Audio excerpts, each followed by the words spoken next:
Morning.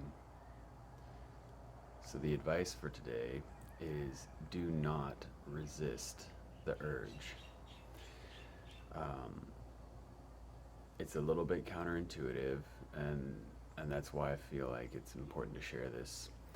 So, if you have a habit that is that you can acknowledge for yourself is not in your highest good, maybe it's destructive in some way, or just not a good use of your time. Um, Typically, what we'll do is like, and I'll just use like, let's say, gambling.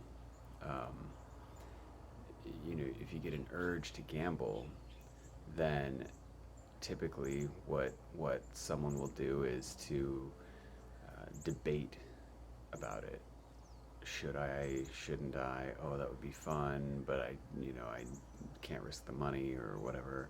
Or if it's gambling or if it's drinking or um, sex or I don't know, all the ways, all the ways that we may injure ourselves. But the debate itself is already an engagement, and that's the trick of it. That's the subtlety I think that's overlooked. And so I would suggest that when you notice an urge,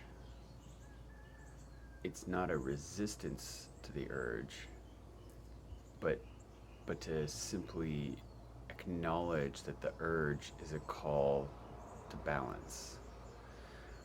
So let's say I'm feeling comfortable and peaceful, and I get this urge to, I don't know, gamble. And I can debate about it or treat that thought more as like a bell to just say go back to center. And it will take a little bit of practice to readily acknowledge that these signals are not worth debating, just that they're signals, just a bell or a chime or you know anything like that. It's That's all it is, as a call back to being centered in yourself.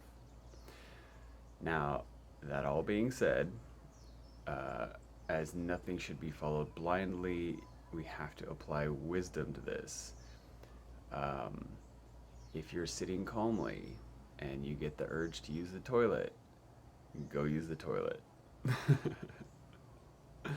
um, or just to eat, certain practicalities. They're not part of these psychological urges. These are more important to be taken seriously. Um, but that's really not what we're talking about, and that's why wisdom must be applied. So um, it's the urges that we indulge to distract ourselves, to move away from ourselves. That's really what I'm talking about, and it'll be clear, and you'll notice the more you entangle, the farther away you get, and when it gets uncomfortable enough, you'll come back to center. And so, in this practice of just not engaging, is notice that it's an invitation to go off center, and then just don't accept the invitation.